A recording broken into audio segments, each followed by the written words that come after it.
And a project perhaps you'd like to think about for May, since we are spending more time in the garden.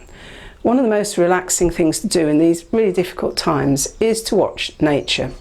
And in the gardens we can watch our bees and butterflies.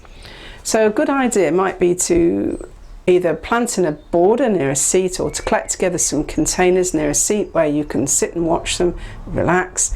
Plants that attract bees and butterflies.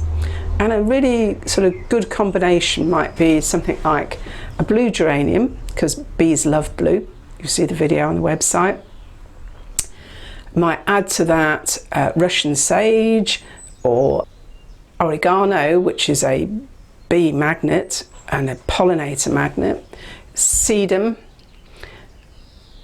monarda, which is known as bee balm, so that tells you something about the name.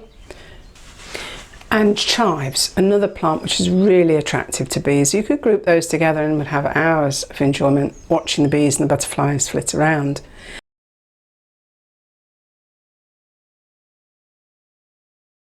Whilst we're talking about containers, just a few words. Here is the container that was in the April video, the strawberry container, and you'll see it's really grown on. It's grown on very well in the greenhouse. Now you might wonder why it has a paintbrush pointing out the side of it, and that's because I've tried an experiment where I've hand pollinated the strawberries flowers on this side where the paintbrush is, and I'm leaving them on that side for the pollinators coming into the greenhouse. Be interesting to see how it grows. Hand pollination with strawberries is quite easy in the sense that there is on the outside the male parts of the flower and then inside the female. So what you're doing is giving it a bit of a brush so that the male parts are brushing over the female parts, and hopefully we get some pollination. You can do it by hand or do it by a paintbrush, and we'll see how that gets on in a couple of months' time. Also in hanging baskets you might like to think about tomatoes, tumbling tomatoes. Tomatoes are grown widely and they are great to grow, but they're not the easiest thing to grow. And if you want the easiest type of tomato to grow and to start with, it's the tumbling variety, because the ones that take a lot more time and attention are what's called the cordon, the ones that grow in a single stem.